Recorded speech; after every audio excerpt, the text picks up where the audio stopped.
Magpapaano po sana ako, magpaparetoke po ako. Ano pong gusto niyong iparito? Ito pong palad ko. Excuse me, yung palad niyo po. Gusto niyo pong iparitoke? Paparetoke ko itong palad ko.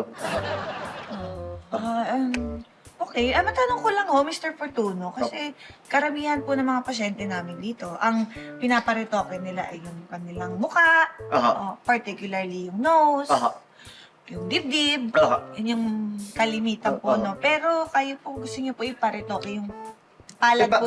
Palad po. Pareho po. Dalawang palad. Bakit po? Narinig niyo na ba yung yung kasabihan na ang kapalaran ng tao nakaguhit na sa palad? Opo. Familiar po ako doon. Oo. Kasi ako, pinanganak pa lang, malas na. Parang ang dami ng kamalasan na nangyayari sa buhay ko. Naniniwala ako na baka nag-a-apply sa akin yun Yung nakaguhit na sa palad.